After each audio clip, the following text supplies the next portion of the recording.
میں کچھ دن پہلے ایک جگہ تعزیت اور ڈرتا ڈرتا گیا تعزیت کرنے. پرانے جاننے والے تھے, دوستوں کا رشتہ تھا, تو میں ایک ہی بیٹا تھا, تو وہ مجھے پتا چلا کہ ٹرین ایکسیڈنٹ میں انتقال کر گیا. تو میں ڈرتے ڈرتے گیا کیونکہ معاملہ مشکوک تھا.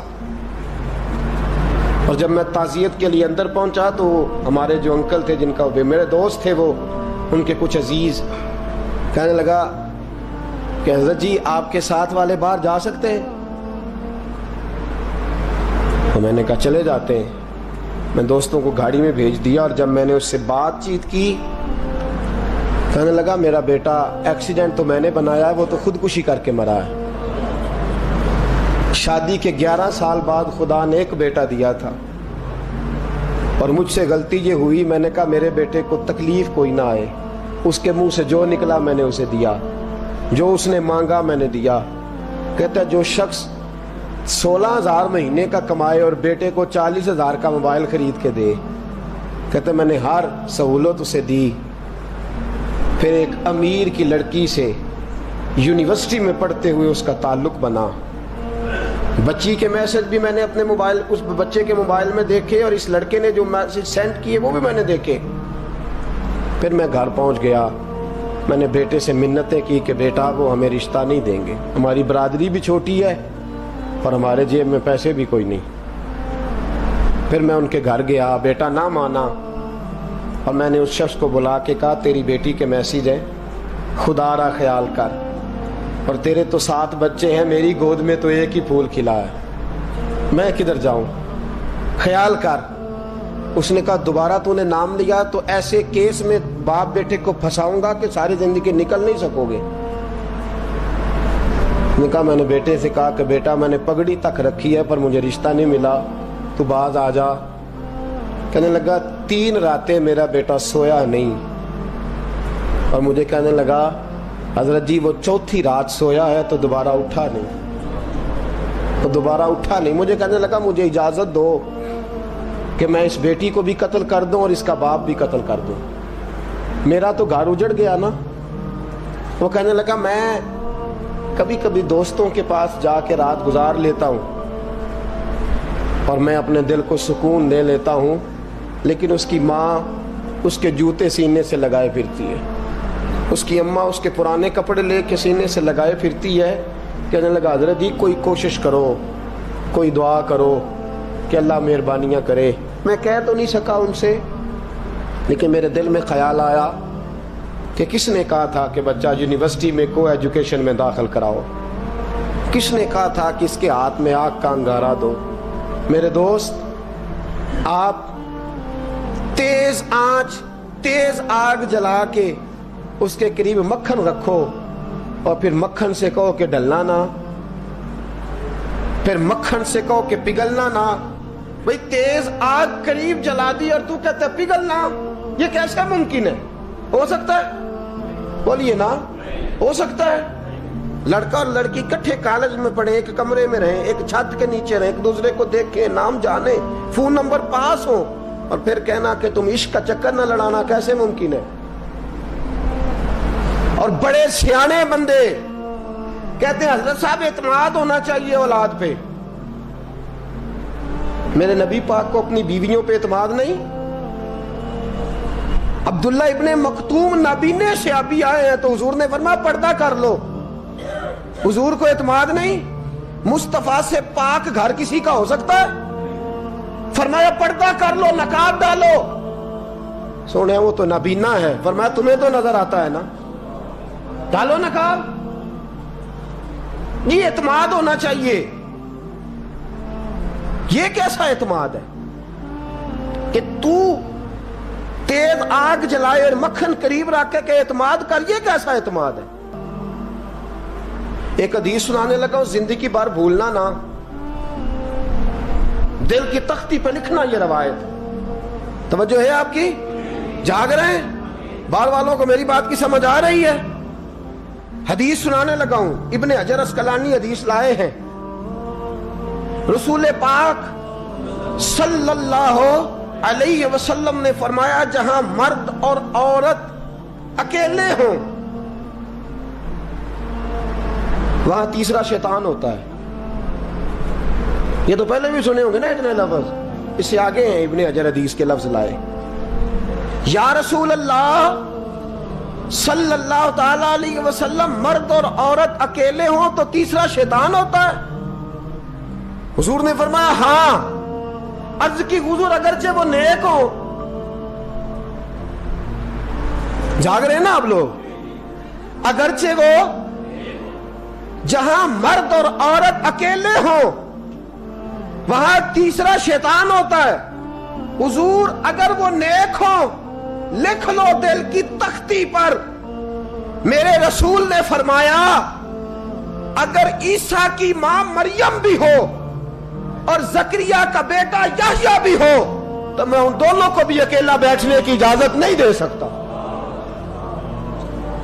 فرمایا عیسیٰ کی ماں مریم جو رہی مسجد میں، پلی مسجد میں، جس کی پاکیزگی کا اعلان قرآن کر رہا ہے، عیسیٰ کی ماں مریم.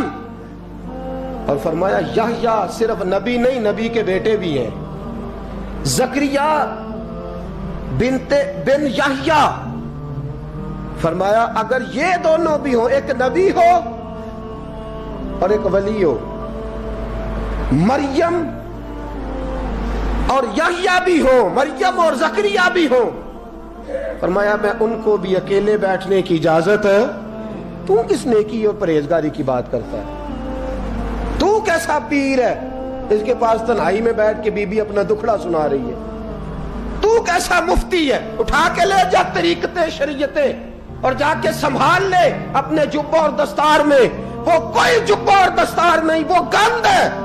اس لیے کہ جو نبی مریم سلام اللہ علیہا کو نبی کے پاس بیٹھنے کی اجازت نہیں دے رہے، وہ پیر کس بات کی مولی ہے جو بیبیوں کو بغیر پردے کے سامنے بٹھاتا ہے؟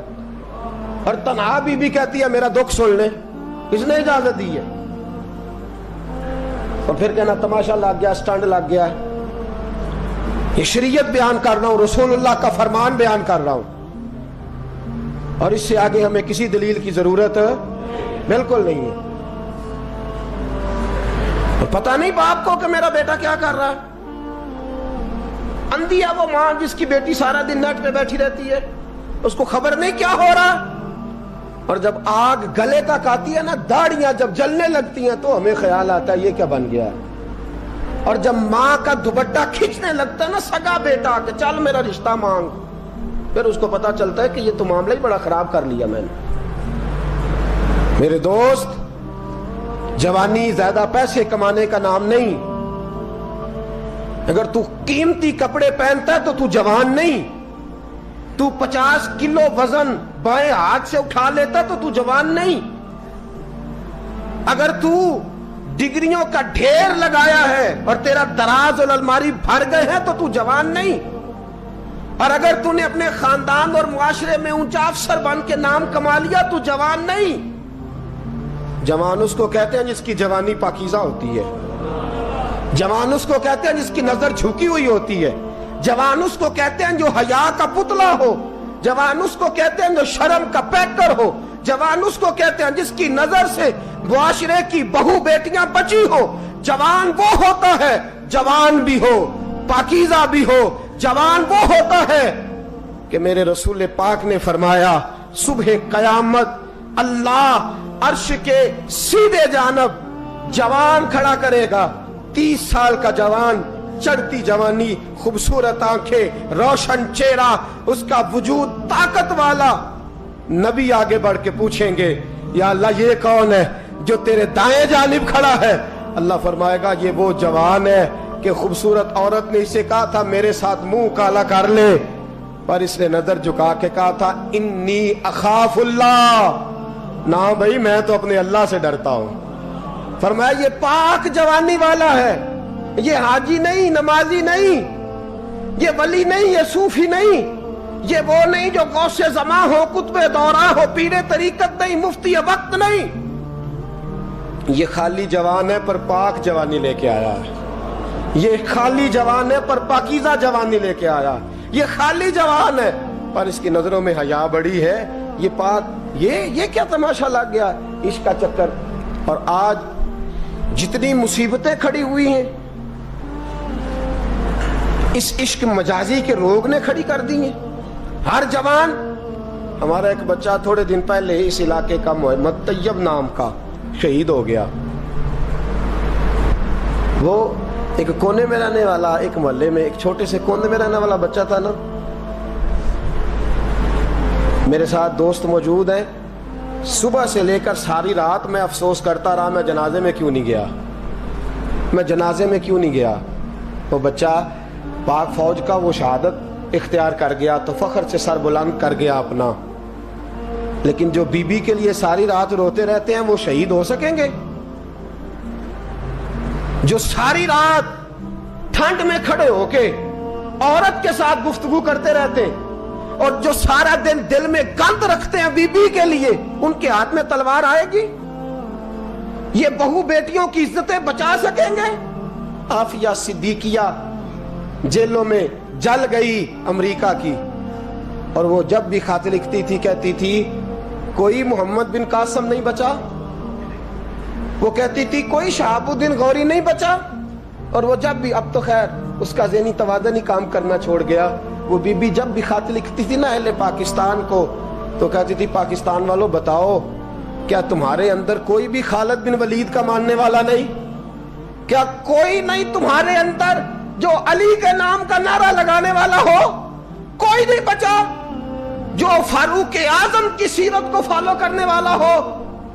کوئی لاؤ جس کے ہاتھ میں تلوار ہو اور مجھے سمجھ آئے کہ یہ وہ ہے جو حسن اور حسین کا نام لینے والا ہے. کوئی نہیں بچا. اس لیے کہ گندگی دماغ میں, گندگی دل میں, گندگی روح میں تو اس کام کے لیے آیا تھا.